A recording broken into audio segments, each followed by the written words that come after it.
Well, hello there. Today, we'll be continuing our story of How to Twist the Dragon's Tail by Chris Cowell. How to Train Your Dragon, Book 5. This is a very fun book. Okay, I want you to read it. Okay, so the last time, yes, it was like this. Just this excited and then bored and fire trap, and let's start. Today is chapter 3. Chapter 3. The Fire Trap. Only Gulbar was riding a dragon big enough to fly him over the fire and out of the danger. But there was no question of him abandoning his pupils, who were riding dragons whose wings are too weak to take off.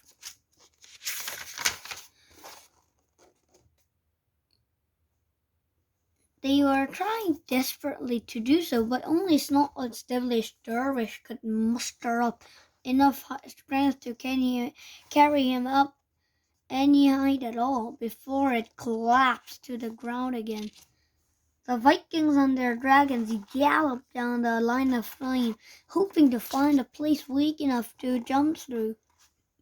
But the woods were dry as a bone, and the fire burnt fierce and quick. On and on the flames ran, and then they began to bend around in a circle, forcing the boys back and heading them up the hill, just as they had heard it the reindeer only moments before. The herders were becoming the herded. Both ends of the circle of fire joined together. They were now trapped on the top of the mountain. All at the same time, the boys removed their swords from their scabbards.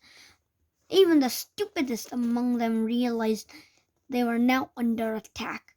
The dragons were not terrified of the fire, of course, because dragon skins are fairly fireproof. Sometimes completely, it depends on the dragon. And most dragons play in fire as joyfully as dolphins in water. What the dragons did not like was those black shapes prowling in the fire. This was what terrified them and sent them snarling backwards, their hackles rising. The boys dismounted their riding dragons, for if they remained on their backs, was a real danger. The dragons would plunge them straight into the inferno in the fever to get away, for dragons are only obedient up to a certain point, and they will not stay and fight if their lives are in danger. And indeed, the instant the boys got off, the dragons fled upward, making Hiccup's heart sink even lower, for dragons have a strong instinct for the prevalence of a mortal danger. On by one they fled, all the riding dragons, the devilish dervish, the marsh tiger, the rocket ripper, and with the final bad mid, Shetlandish snort, the chicken poxer. All of the hunting dragons, fireworms, snotlings, monstrous nightmares, sea slug, horror, fork tail, snake, heart, bulk flyer, until only Goliath was left, and the windwalker. Rather surprisingly, for he had been running away all afternoon. Now there was a reason to flee. The windwalker stayed by Hiccup's side, its wings trembling and shaking nervously, and looking over its shoulder.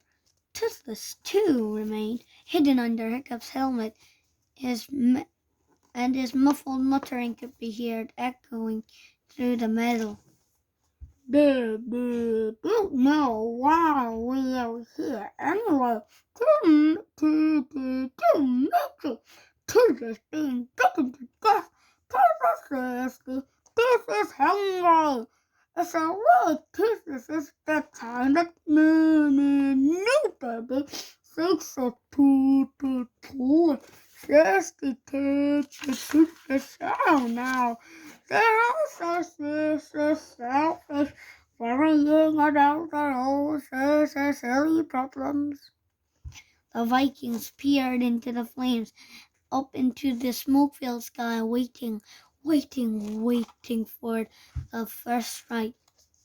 It didn't take long. There was a petrified scream from behind them.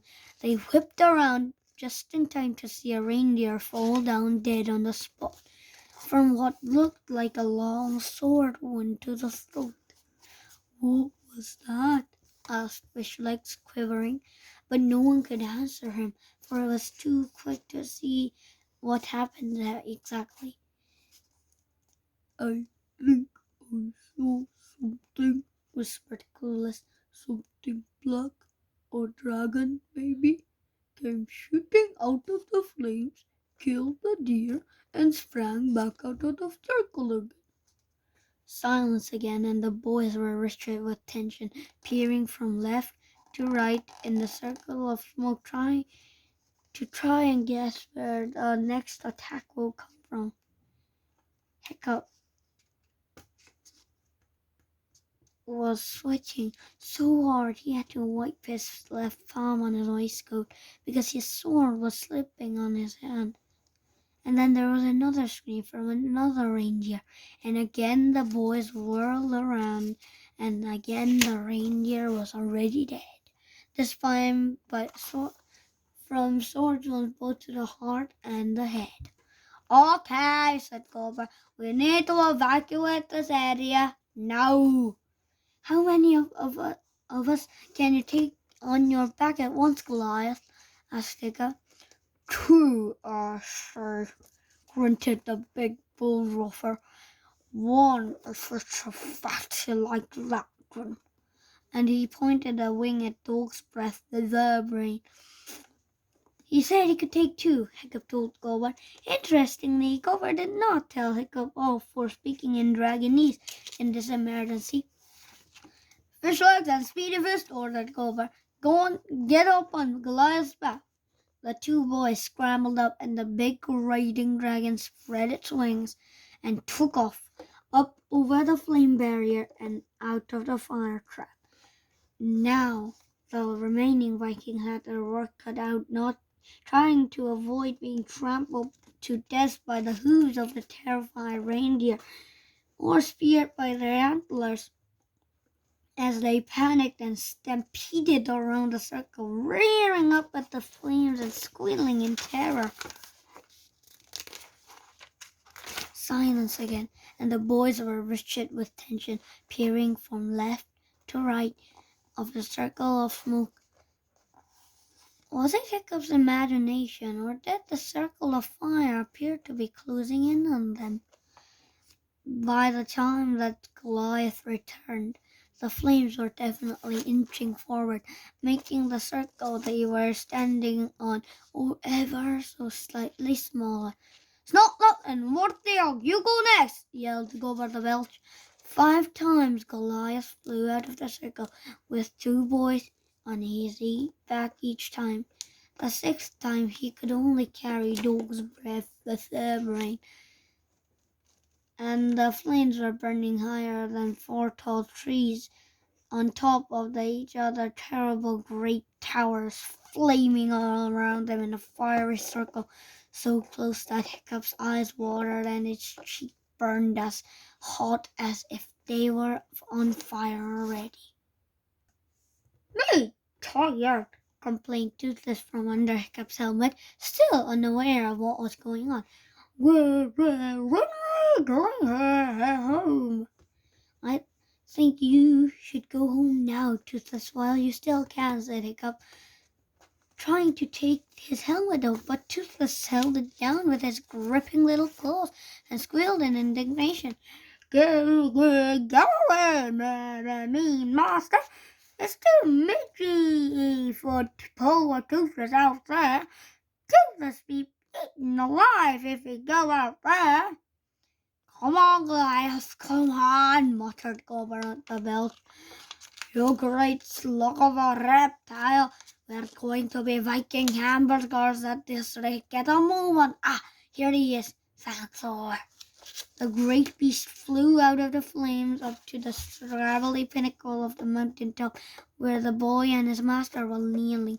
The boy's dragon, his windwalker, was pressed up behind them both, with his wings outstretched, trying to protect them from the fire heat of the flames.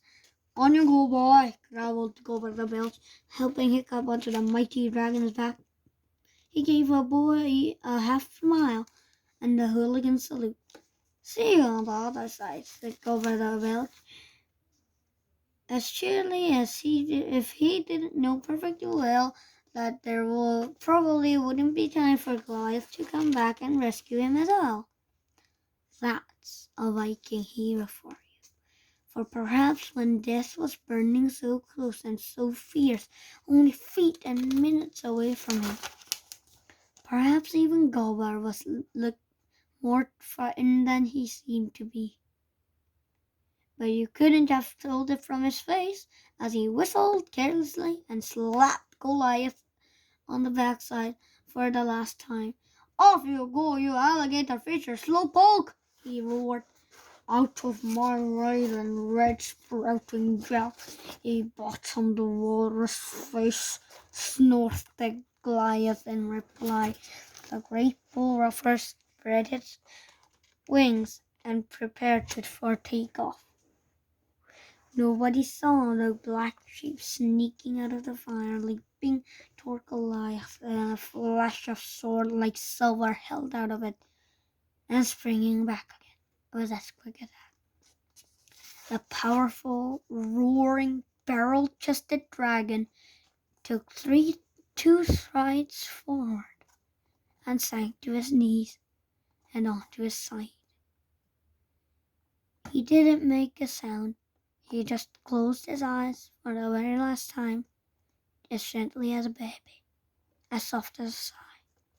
"Goliath!" cried Gober in surprise, trying to lift up the great buffalo head on his bare arms. "What are you doing, you idiotic animal?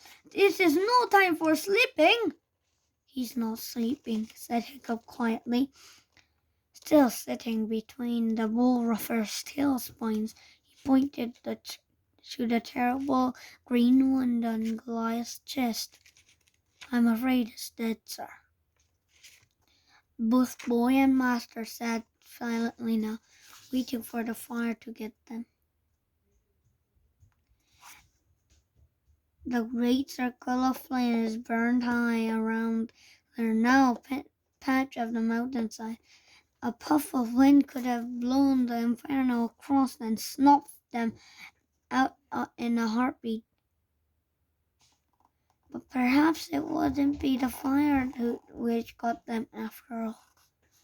Now that the victory is certain, now that the end was so close, the enemy hiding in the fire was prepared finally to show itself, to enjoy the final strike. There was something moving in the fire. Panther-like shapes crept through the flames, prowling round them, hunting them, watching them as a cat watches its prey. Chapter 4. The fight. Round and round the shapes circled, closer and closer, growling to each other in contentment, delighted with their victory, and until finally one pushed its head through the flame. It was a dragon, but not any dragon that Hiccup nor Gulliver had seen before. A dragon created by a god in a bad mood. Fire licked from its blood-streaked eyeballs, came smoking off its forehead and crackling out of its nostrils. Its skin was a semi-transparent, so you can see the black veins bulging furiously in its temples like a thick, pulsing spider's web. It held its paws up in front of its face and zing, zing, zing, zing, zing, zing, zing. 6 talons came shooting out of the ends of its stubby reptilian fingers. talons as long and broad and sharp as swords, and smoking hot. Black saliva dropped slowly from its jaws. Green flames flickered up and down its talons. It bent down low in the fire, mouth agape, ready to spring at Hiccup. And an expression of acute surprise came across its face. And it disappeared back into flames as quickly as it had emerged. For another, even more terrifying figure had sprung up on the inferno. The figure of a pure white dragon, with a single horn set in the middle of its forehead, rearing up, wings stretched wide astride its back, was a gigantic man with a sword in either hand. But what man could walk right through into a bonfire and live? Perhaps Hiccup thought they had died and gone to Valhalla already, and this was Thor or Woden riding out to greet them. The black dragons had fallen back in shock, but now they reformed, growling hideously. And in front of Hiccup and Gober's disbelieving eyes, an astonishing fight began in the fire. Hiccup had never seen a fight quite like it. It was half dragon fight and half sword fight, and the man on the white dragon was outnumbered 6-1. Hiccup had never seen a man fight quite like this man. The black dragons used their talons like swords, springing at them from above, from aside, from below, slashing and thrusting. The man on the white dragon had no shield, but he controlled his dragon with his knees alone, roaring like a god. His arms moved so quickly that you could barely see them. His swords were there to meet every blow, every attack, every thrust. "Okay, Toothless, come out now," said Toothless in a muffled way beneath the helmet. "Toothless need to do a pee-pee right now." "It's really not a good moment right now, Toothless," said Hiccup nervously, holding his helmet firmly into his head. "You should have gone earlier." "Let me out! Toothless, come out now, or Toothless do a pee-pee on me master's head!" Screeched Toothless, furiously drumming his heels against the metal. 1 second, the man on the white dragon was parrying the lunges of 24 sword talons simultaneously. The next, his arms shot out to the left and right, and 2 black dragons lay dead in the flames. And all at once that remained of 4 abandoned the fight, shooting up into the air like gigantic dark bats, and the man on the white dragon galloped out of the fire and into the circle where Hiccup, Gober, and the Windwalker were crouching, and where Goliath lay dead. "Person with an enormous belly!" roared the man, taking off his clothes. "Climb onto the back of my dragon." "The boy must go first," said Gober the Belch. "Can't carry all of us," bellowed the man, above the roaring of the greedy flames creeping nearer and nearer. "But the boy will be safe, you have my word for it." "Swear?" said Gober. "I swear," said the man. He threw Hiccup his cloak. "Wrap yourself on that, boy, and your own dragon can carry you out of the fire." Slowly, Gober stood up. Carefully, he removed his helmet from his head and placed it very gently on the chest of the dead Goliath. And only then did he climb onto the back of the white dragon, which immediately leapt into the air. "Wrap yourself tight," the man called down to Hiccup. "It's fireproof."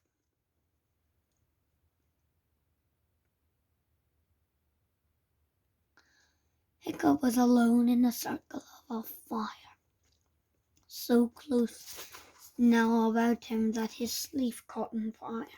The flames surged forward to swallow up the last little piece of unburnt land as Hiccup leapt onto the Windwalker's back, pulling the cloak over his head with both sleeves burning. The flame snuffed out instantly. The cloak was as cold as ocean and smelled comfortingly of fish. It was like wrapping yourself up in the sea itself, and Hiccup gasped with the delighted shock of it. He tucked the cool ends firmly around every part of him, so that not a finger, not a toe, not a morsel of his body will be exposed to the fire. He threw his arm over the Windwalker's shivering back. "Run, Windwalker, run!" whispered Hiccup, and as the whole of the mountain was consumed with the flames, the Windwalker ran. 5. Who is the man on the white dragon? Stoic the Vast was Hiccup's father and the chief of the hairy hooligan tribe. He was a man built in generous lines, with a belly like a battleship and a beard like an electrocuted Afghan hound. He had been having a peaceful and afternoon lunch nap in the surprisingly warmth of the afternoon, when he was rudely awoken by a couple of his warriors chattering on about a fire on the highest point, and how that pirate training program was up there herding reindeer. Stoic immediately feared for the worst. Stoic wasn't normally of a fearful nature, but his father-in-law, old Wrinkly, who was a soothsayer, had been warning Stoic for weeks that the omens were saying that Hiccup was in danger. Stoic had laughed it off, for Stoic was not a great thinker or warrior.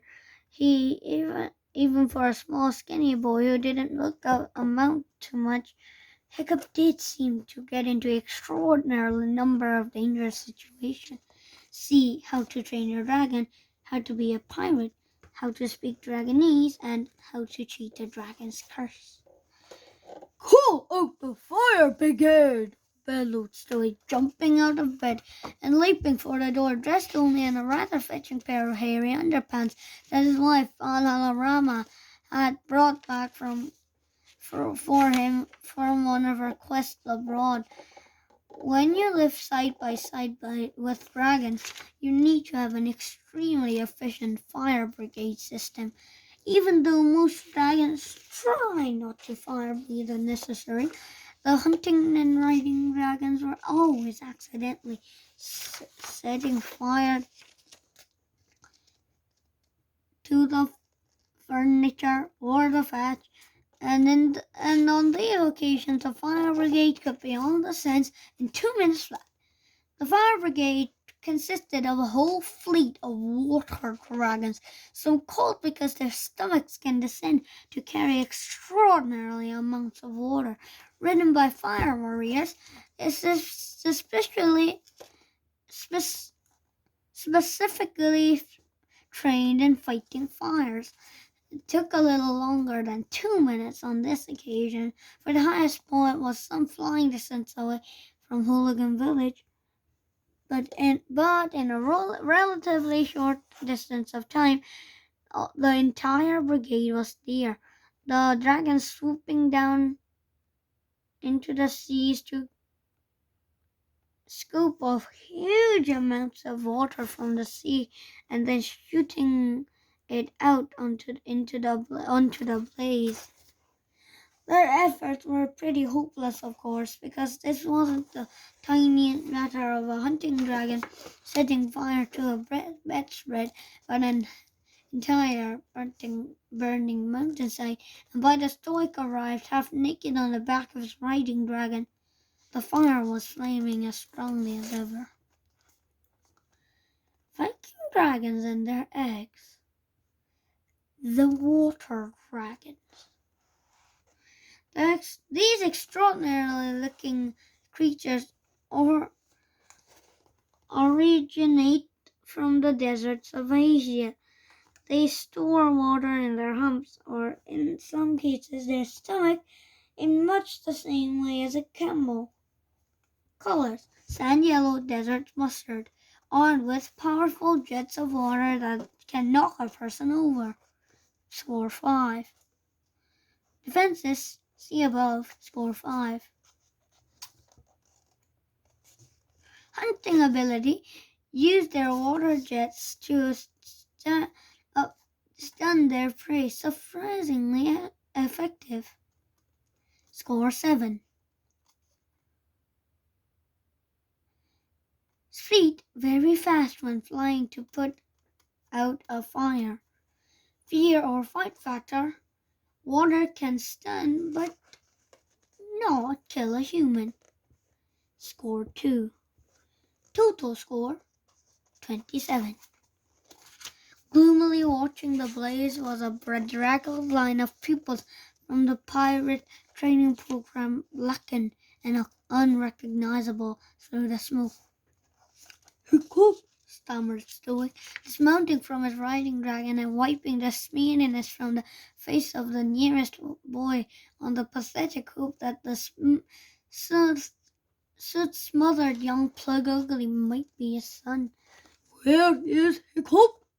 Sadly, Wartail shook his head and pointed a grubby arm at the mighty blaze in front of them. "No!" shouted Stoic, tearing at his beard, staring at the bullets. Out of the fire ran the Windwalker as fast as he could, and came to a stop among the waiting Vikings. Hasty hands scrabbled at the cloak, unwrapping it with such speed that Hiccup fell out onto the hitler. He found himself looking straight up into the anxious face of his father, Stoic the Vast, at the ends and the heads of several other warriors. Behind those heads was a bright blue sky, and farther back even than that was the flaming highest point, a great funeral fire for Goliath and the reindeer. But not for Hiccup this time. As Hiccup tumbled onto his back, his helmet flew off and a hot cross Toothless flew out. Mean master," scolded Toothless. "Hiccup very lucky. Nice kind Toothless not do a pee-pee on his head." But then the little dragon forgot his anger immediately when he caught sight of the flaming highest point. "Oh, fire!" squealed Toothless in excitement, and he flapped off hurriedly to play in the flames. "He's alive!" bellowed Stoic the Vast in astonished delight. "How are you alive?" was Stoic's next baffled question. Hiccup pointed to something standing quietly some way beyond Stoic's shoulder. The man on the white dragon, with Gober sitting behind him. "He saved me," said Hiccup. Gober clambered down from the white dragon. He was totally black from eyebrows to toenails, apart from the small pink top of his bald helmetless head, which shone in the sunlight like a hollow. "I can explain, Chief," stammered Gober. "It was a perfectly harmless herding reindeer and dragonback lesson. Nothing dangerous about it at all. And then we were attacked by these things. Goliath didn't make it." "I am sorry, Gober," said Stoic the Vast solemnly. Goliath had been Gober's faithful riding dragon through many a terrible battle. "We shall take revenge on whatever did this, I assure you." "We saved us," said Gober, pointing at the man. "Who is that?" asked Stoic. "Who is that man?" "He can't be a man," pointed out Gober. "Men don't walk through fire. He must be a god." not a god, said the man on the white dragon. His voice was rather muffled by a black suit that covered him from head to toe, even his eyes and mouth. And Hiccup was wondering how he could see through it. I'm just a hero. I'm an ordinary bloke who happened to be passing, continued the man. In fact, I'm in a bit of a hurry. I've got just something important to do now, so I must be off. Lovely to meet you and everything. You seem like nice little people in your way. You're a lava out, roared Stoic, staring at the man. All the watching hooligans gasped in horror and drew their swords immediately. Lava-louts were one of the hooligan tribe's deadliest enemies. I am not a lava-lout, protested the man indignantly. Lava-louts are gorillas in trousers, and that is a bit of an insult to gorillas. You are so a lava-lout, exclaimed Stoic. Only low down, double-crusting men, mean as sharks, lava-louts wear that kind of suit. The hooligans growled in agreement and pressed forward, waving their swords and checking the sharpness of their axe edges, while they were crying out, kill him, lava-lout vermin! I get to kill him first, Chief, yelled Baggy Bum the beer belly. I haven't had a lava-lout in ages. Get to the back of the queue, Baggy Bum, you villain! Roared Toughnut Senior. You're always pushing in front of everybody else. I am not a lava-lout, howled the man as loudly as it could through his muffly headgear. Oh, for Thor's sake, you do a good deed, and see where it gets you. On the soup yet again. Why do I never learn? Bother this fire suit.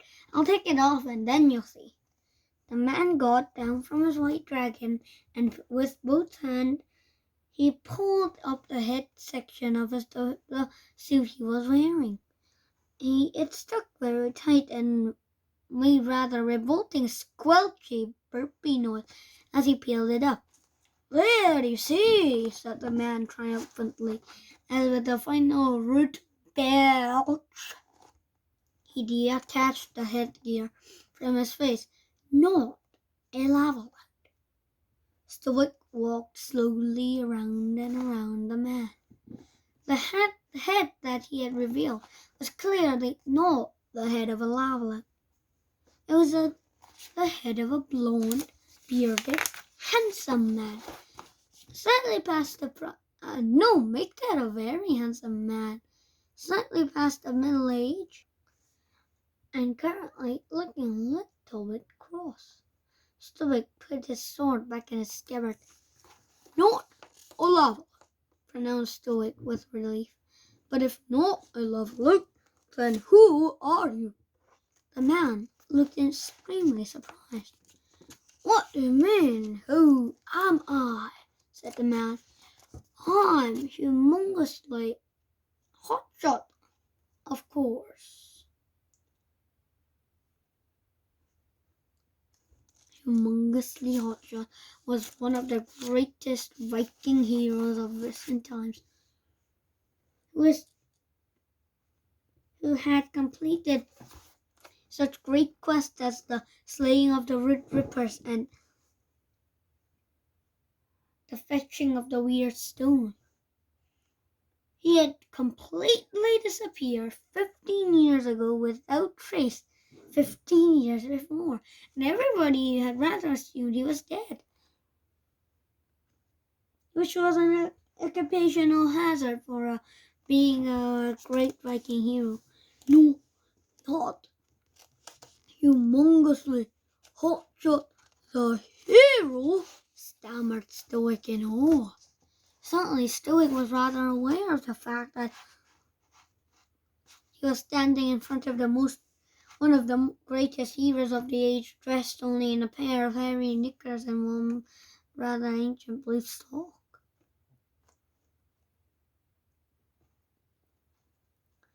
He sucked in his tummy. and tried to look as most dignified and chiefly. But we all thought you were dead. Yes, well, said Humongous, frowning bitterly.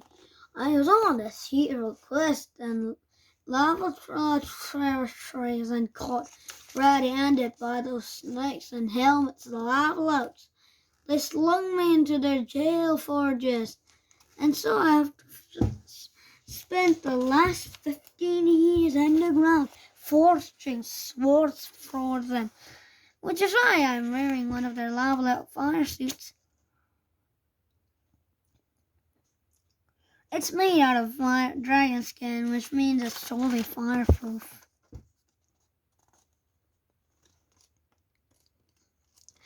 They're evilly clever, those lava louts, said Stoic the Vast, shaking his head.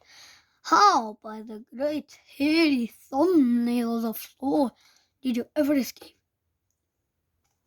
Oh, I didn't escape, explained Humongous.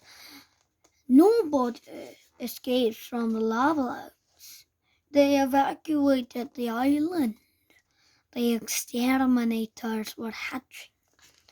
What are exterminators? Whatever said Stoic. I never heard of them before. Exterminators are the creatures who have made a little mess up here, explained Humongous, waving a hand at the sense of scorched devastation and fierce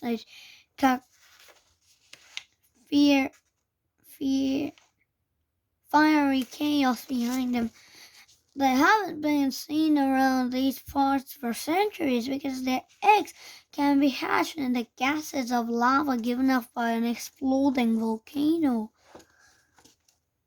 The volcano on Lava Island has been grumbling away for a while now, getting ready for a really massive explosion.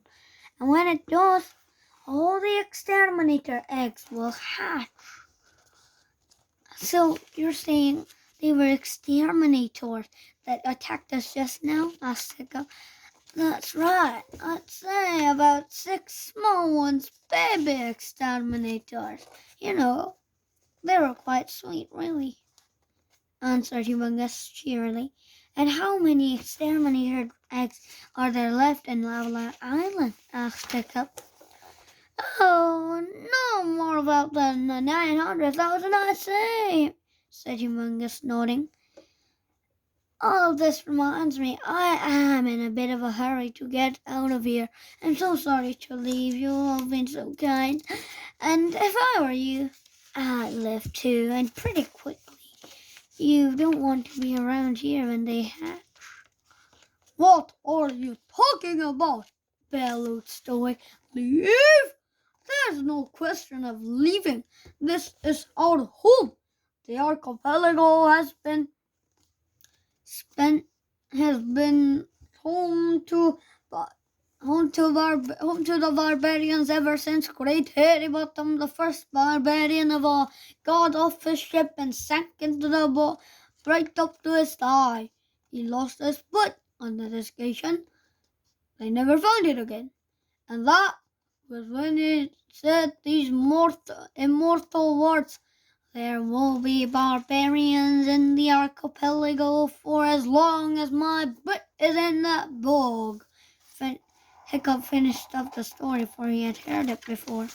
Yes, father, I know, father, but at that time, Great Hairy Bottom did not have 900,000 exterminator dragons about to fly down on the island and turn it into desert.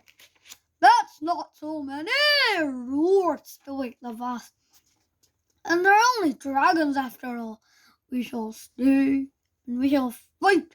I shall bring it up at the next meeting of the Thing, which is on the week time at Sunday, so that we can prepare to join together and arm ourselves into the battle to come.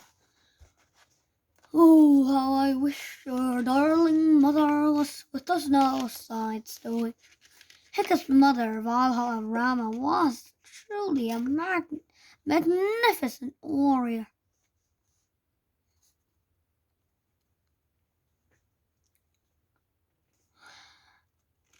My little muscly sweetheart will crush those extermy thingamies with one flick of our plaits, said Stoic. We will fight them on the beaches, he yelled. We will fight them in the bracken. We will fight them in those boggy, mushy bits that are too difficult to walk through without losing your shoes. We will never surrender! And he broke into a rousing rendition of Rule Barbaria, Rule Barbaria, Rule Barbaria, Barbarians Rule the Waves. And every single hooligan stood up straight and proud and sang their choruses at the top of their lungs while performing the hooligan salute.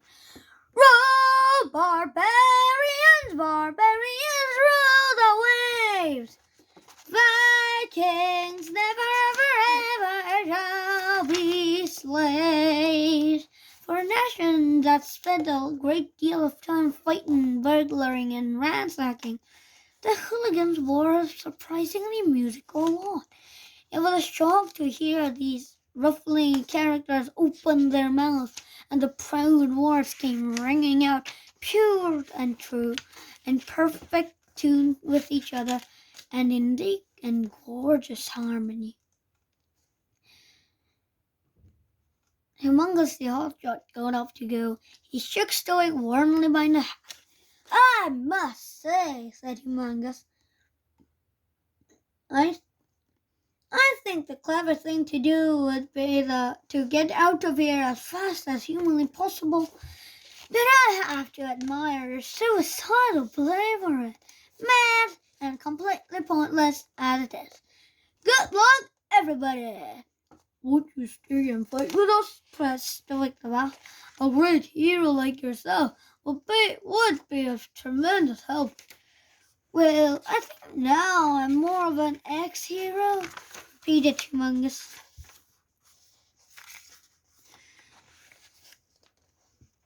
And I'm just a sword for hire. No, I had it with lost cause. It's all about me from now on. But I do have just one last thing to do before I shoot off as far as this doomed archipelago as can get. Could you possibly point me in the direction of the little island of Bear? Stoic the Vast's face broke into a broad grin. But my dear Humongous, he exclaimed, this is the Isle of Bear. Humongously hotshot straw.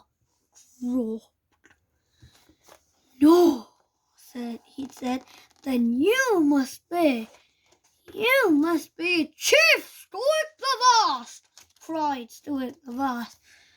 Really? Gasped Humongous, very politely not asking the question. And do you always prance around the mountainside dressed only in a knickers and one blue sock? And this is your son, Humongous pointed at Hiccup. Hiccup horrendous, haddock the sword! Roared Stoic the Vast proudly. Humongous seemed to find this difficult to take in. This is Hiccup horrendous, haddock the third. Humongous turned to Stoic. You know, Stoic, I've changed my mind. I think I will hang around here for a while after all. Wonderful! Boomed Stoic. I think you said your new profession was a sword for hire? That's right, said Humongous. Well, I've been looking, said Stoic thoughtfully, for a bodyguard for my son Hiccup. You should be good at bodyguard, having once been a hero. A bodyguard was a bodyguard for the heir of a Viking chief. Like a hero, you were expected to do more than just a magnificent warrior. You had to be a complete all-rounder, good-looking, musical, handy on the harp, and just as good with a spear as you were with the axe. And you had to be a great teacher as well, because you were supposed to be instructing the young heir in all these skills. How's your weapon work? Asked Stoic. For answer, Humongous drew his axe from his belt so quickly and so gracefully that Stoic didn't even see his hand move. He threw it sizzling through the air with such a weight that it cut off one of Norbert Nobrain's plaits and boomeranged back into Humongous's hand again, where he twiddled it twice around his wrist, balanced it for a moment on his elbow, and somersaulted it back onto his belt again. The hooligans oohed with pleasure. There was nothing they enjoyed more than really good weapon work. "Whoa!" gasped Stoic. This man was cooler than a cat twirling his whiskers on a freshly frozen iceberg. "Oh, that was nothing," said Humongous, sighing. "In my younger days I could have done it with my eyes shut." "Don't try it," growled No-Brains warningly. "And I presume you're good with everything else?" asked Stoic. For answer, Humongous drew his bow and arrow. "You see that boy with the skull tattoos?" Humongous pointed at Snotley, who was standing some distance away, chatting with Dog's Breath, the third brain, and picking his nose. Humongous let fly the arrow, and Snotley fell backward with a short cry. "My son!" exclaimed Baggy Bum the beer belly. Humongous held up a humongous yet elegant hand. "There's absolutely no cause for alarm, my dear sir. I think you'll find that your son is completely unharmed. I have simply removed the booger from his nostril." It was so. It had all happened so quickly. Snotlout just assumed he had been stung by a wasp, and went on talking to Dog's Breath, his nose booger-free. "But that's impossible," stammered Stoic. "Child's play," said Humongous, shaking his head. "The boy's nostrils are the largest I've ever seen. And skiing, dragon riding, basketball skills?" asked Stoic. "Nothing to what they were in my prime," said Humongous sadly, "but still tip-top, A-grade, first class. Us ex-heroes don't do mediocre." Is it just me?" whispered Fishleg. "Or is this guy really irritating?" "It's just you," said Hiccup, gazing at Humongous in total admiration. "And harping?" asked Slowly. "I'm just assuming with that magnificent waistline of yours you can sing a Stendhalus saga." "Once there was a lady," sighed Humongous sadly, "who claimed she would have died for my singing. Singing was my specialty, but no more.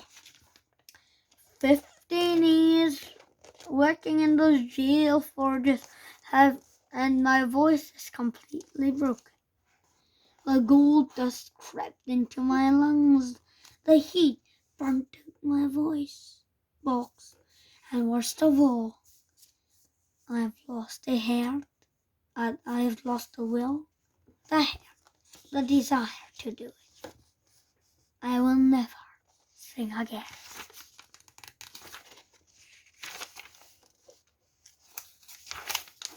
"That's a shame," said Stoic. "I do love a nice sing-song. Never mind, in every other way you seem perfect for the job. Would you be my son's bodyguard? I will pay you handsomely."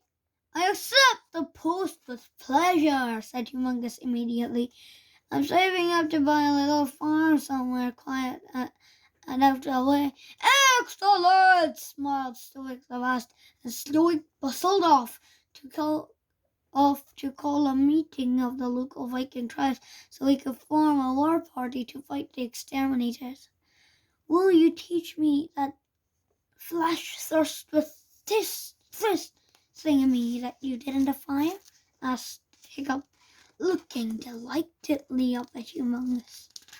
"Of course," said his new bodyguard, who was busy sharpening his sword.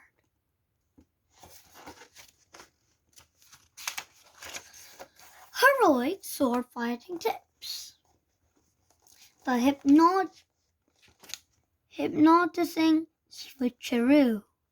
Make sure you don't confuse yourself. The old I do it better blindfolded field of force trick. Humongous. Humongous. Humongous. Humongous. Heroic sword fighting tips. The flash kick with thrust thingy. Do be careful your back. Remember, you're not as young as you were. Chapter 6.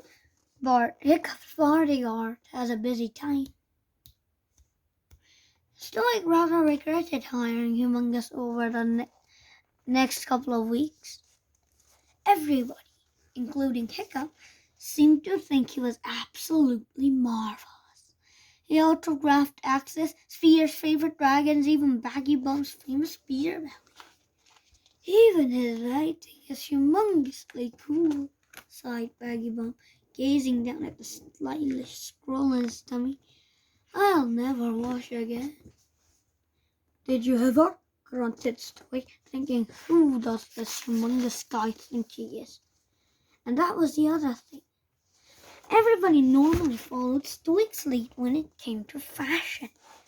That meant the beard was worn natural, and the tremendous tangly mess of the size of a large and complicated bird's nest that had recently been attacked by a weasel. The whole was then decorated by lavish sprinkling of foot droppings. Suddenly everybody was appearing with their beard immaculately groomed, just like Humongous's, and the ends of their mustache elaborately twiddled and coaxed in pretty little curls. Stoic strongly suspected they were washing, not to mention doing up their shirt buttons and polishing their helmets till they shone.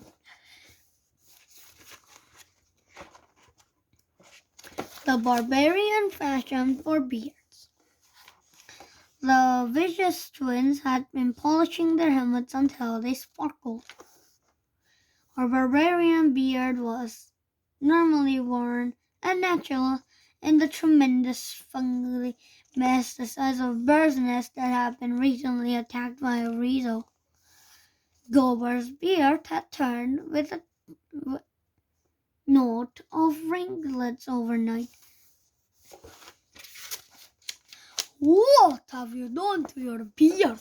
Stoic demanded of a rather guilty-looking Gober, whose haystack had turned into a riot of ringlets overnight. Gober blushed. "Oh, this," said Gober carelessly, "is just the latest fashion, more heroic. Everybody's doing it." "Well, you all look ridiculous," blustered Stoic. But what he found by the far most difficult part on the whole bodyguard business was that Hiccup seemed to look up to Humongous so much. It was all humongous this and humongous that nowadays. Indeed, Hiccup did admire Humongous.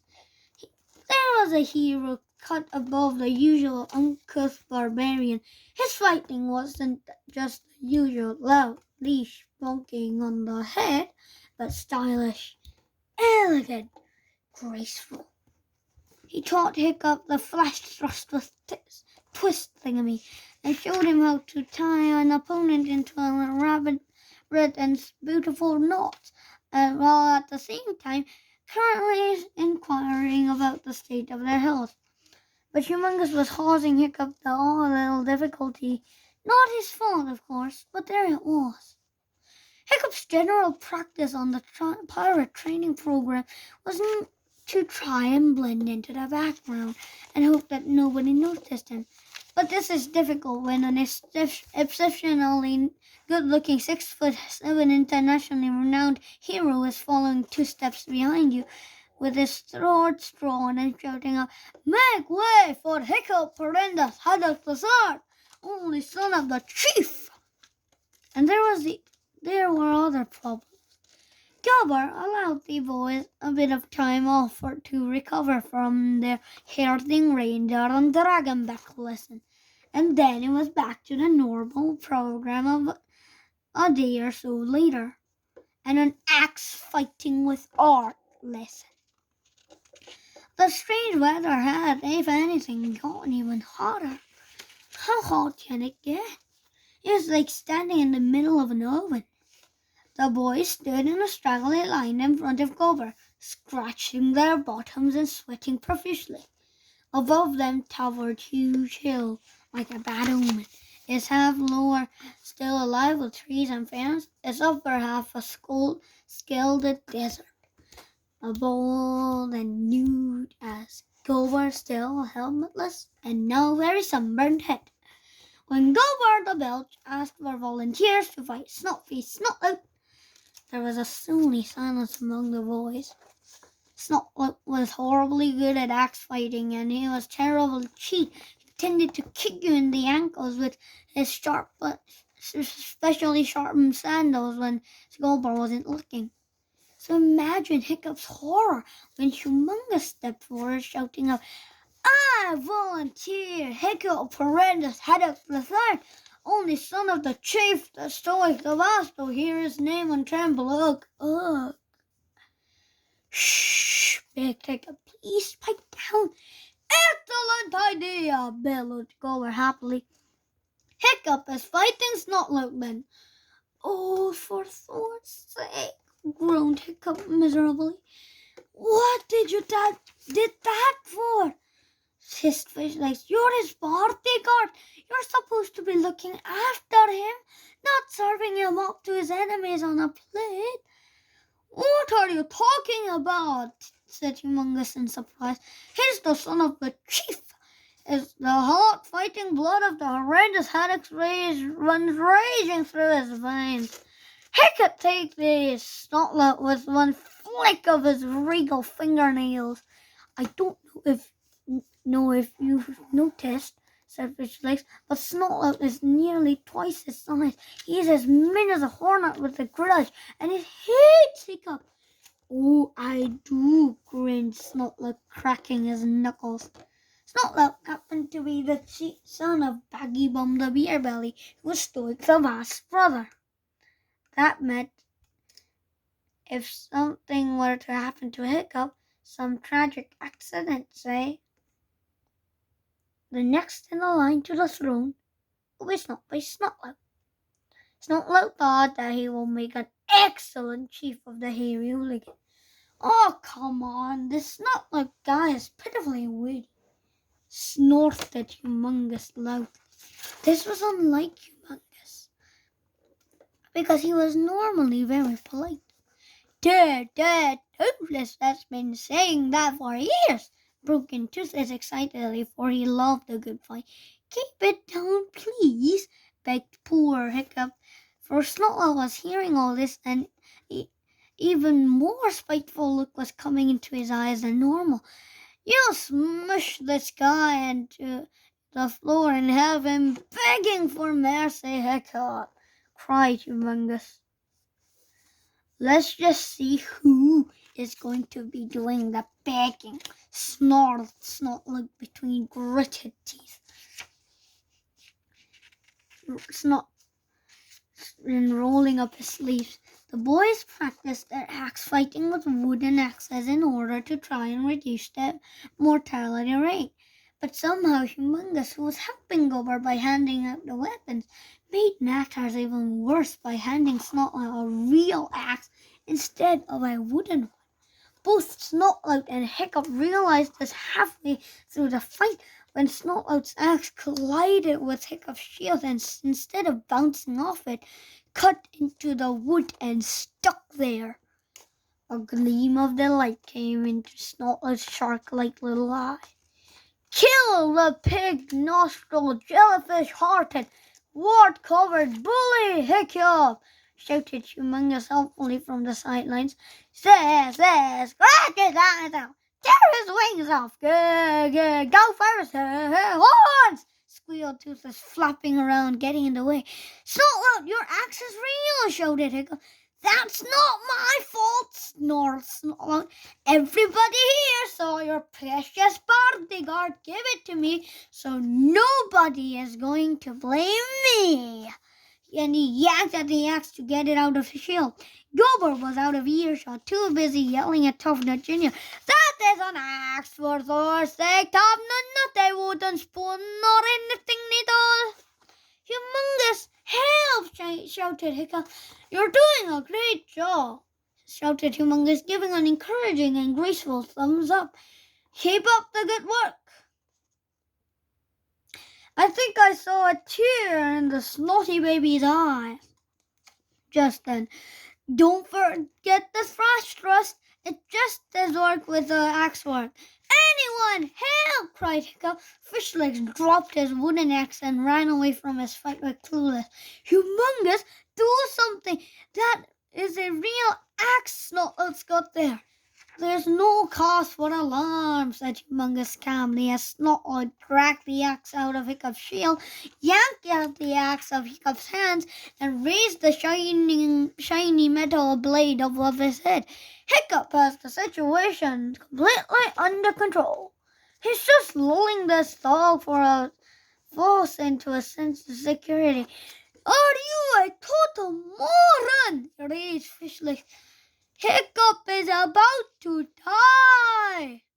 Snotlout brought the wickedly sharp axe down towards Hiccup. Hiccup raised his own wooden axe up above his head and tried and protect himself, but the metal axe just cut right through it, so that it split in two and fell onto the floor. The metal axe continued down towards Hiccup's chest. Hiccup closed his eyes, waiting for the blow, and in the nick of time, Humongous drew his own axe from his waist belt with lightning swiftness, and he lopped Snotlout's axe off the base so that his metal and fell harmlessly to the ground, while Toothless and Fishlegs dragged Snotlout backward by the seat of his trousers. Rip! Snotlout's trousers split from top to bottom, and Snotlout fled from the scene, half naked, followed by the loud laughter of his fellow students. Ha ha ha ha ha ha ha! I'm afraid that Vikings have rather a basic sense of humor, and one of their trial numbers getting their trousers removed was just a kind of simple joke that really amused them. Ha ha ha ha ha! Chuckled the hooligan boys, leaning on their axes. I'm sorry, Hiccup, said Humongous, helping Hiccup up. Thank you, gasped Hiccup, with a sign of relief. What are you thanking him for? Squeaked Fishlegs in irritation. He's an idiot with style, but still an idiot. Shut up, Fishlegs. He saved my life for the second time, didn't he? Said Hiccup. Humongous looked uncomfortable. The very next day, Hiccup was on his way to his taking money with Menace's lesson with Fishlegs. Humongous had wandered off a bit farther up the mountain. I've packed, Fishlegs was arguing. I think we should leave. You heard what Humongous said. That volcano is going to blow any minute. We can't just leave with the rest of the tribe here to get exterminated, Hiccup replied anxiously. We have to persuade them somehow to come too. Fishlegs was just answering there was no way they were going to be able to persuade the hooligans to do anything of the sort, because they were too chronically stupid to understand the peril of the situation. When a large boulder mysteriously detached itself from the blackened hillside above, it came crashing down towards Hiccup and would have squashed him entirely and that would have been the end of Hiccup if Humongous hadn't called down from above at the last minute. Look out below! Hiccup and Fishlegs flung themselves to the left and the right, and the rock came crashing down between the two of them. Oh, for Thor's sake! Oh, for Thor's sake! Oh, for Thor's sake! Gasped Fishlegs. sprouted, sprawled on the ground and looking up at the dust clouds stirred up by the gigantic stone up at the dust clouds stirred up by the gigantic stone that had nearly killed them both. It's a sign, don't you say? It's a sign from Woden that we really ought to be getting out of here.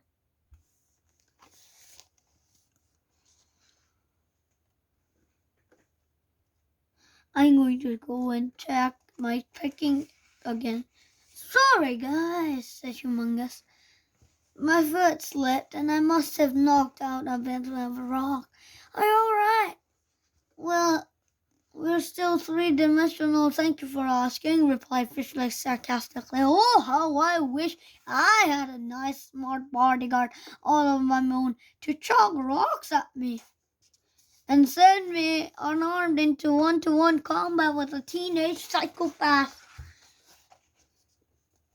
It seemed that perhaps Fishleg might be right about the signs, however, because all these misfortunes, one after another, seemed rather foreboding. Only the next day after the rock incident, Hecka was sitting down to a supper of oysters with his father. Humongous the bodyguard was standing to attention behind Hiccup's chair. Tithers was underneath the very same chair, quietly gobbling up an entire chicken that he nicked from the larder. Stoic had finished his oysters before Hiccup had even started his, and he was looking at his son's oysters, his mouth watering. His hands reached out for a particularly plump one, and Humongous shouted out, "Don't eat that oyster!" Stoic looked at Humongous with royal disapproval. This guy was going too far this time. He'd had the whole Dooligan tribe all decked up like girlies, and now he was trying to tell Stoic what to eat.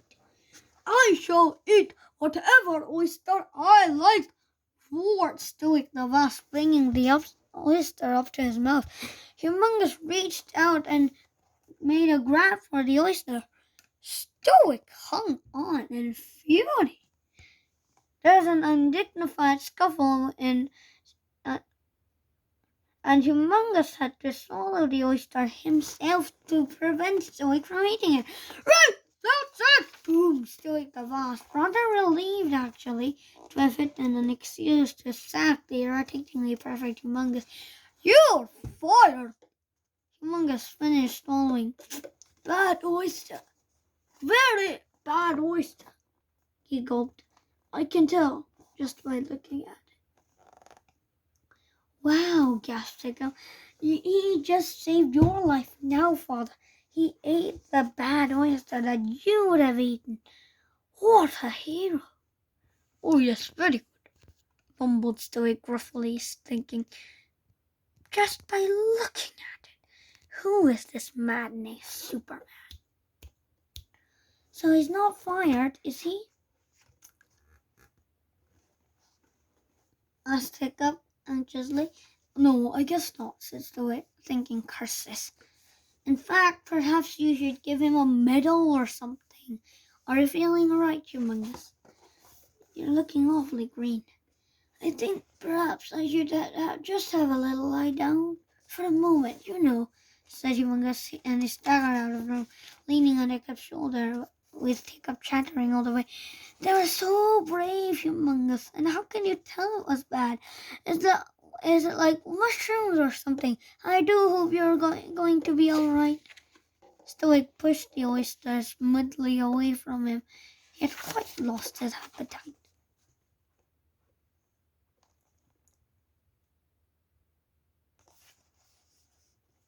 Humongous was thoroughly ill for the next 2 days, which was fine as far as Stoic was concerned.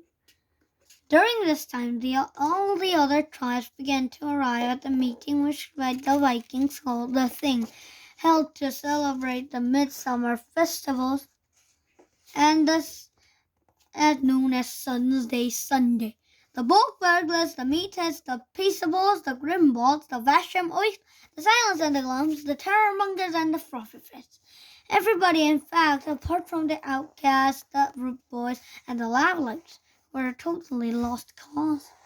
Soon Hooligan Harbor was absolutely crammed with Viking ships, and the tiny island of Berg was jam-packed with tents of all colors of the rainbow.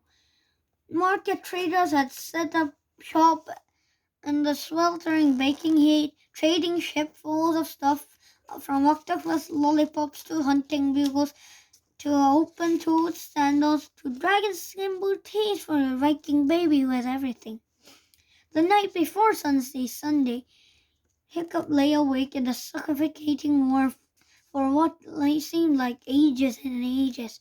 As floating in through the window came the sounds of the Basham Oaks and the Bulk Burglars partying, and the shriek and scratch of dragon5.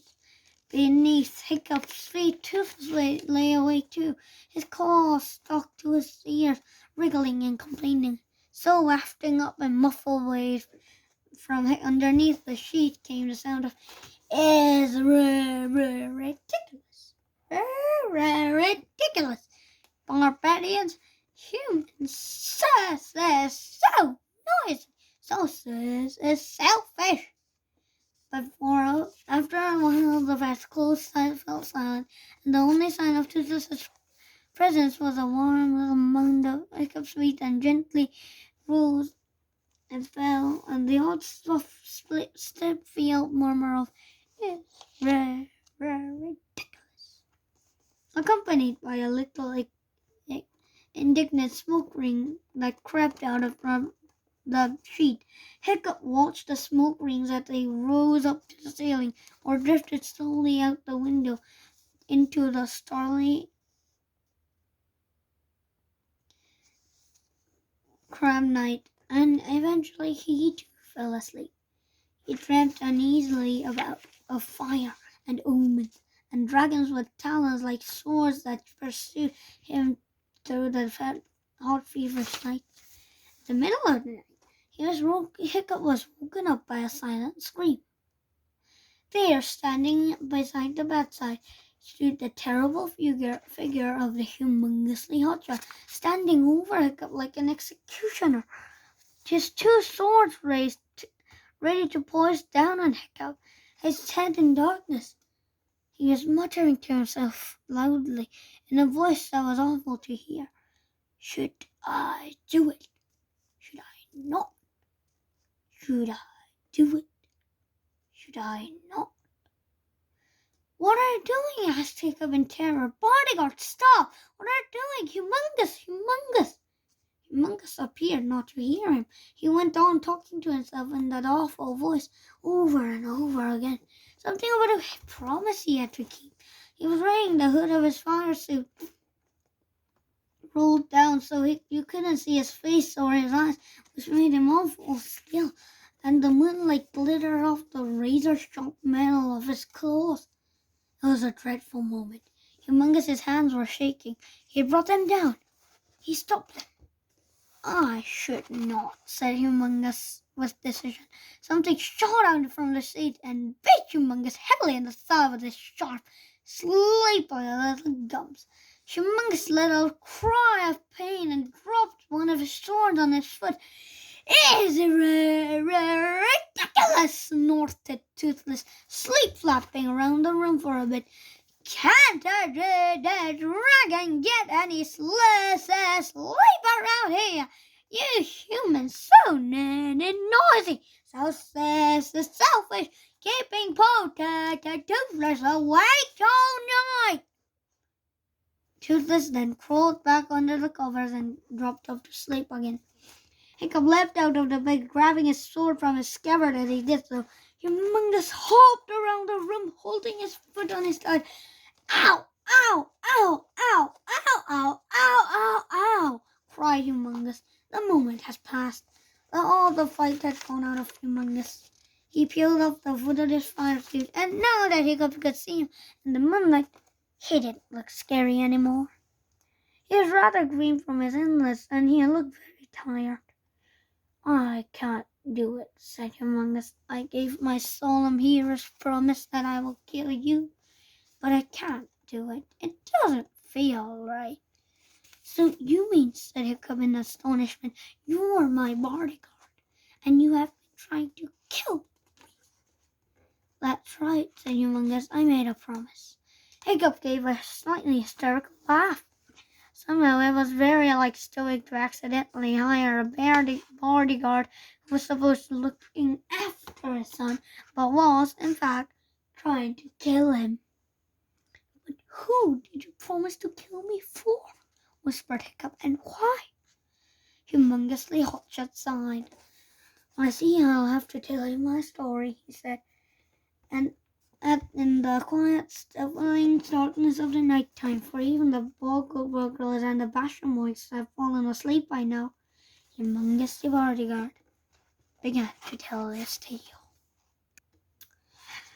Okay, today was a long video. Thank you for watching. All this is fun, don't you think? What do you think is the story that Humongous told Hiccup? The reason why Humongous tried to kill Hiccup. Thank you for listening carefully for 1 hour and 16 minutes. And please subscribe, and I'll see you next time. Bye.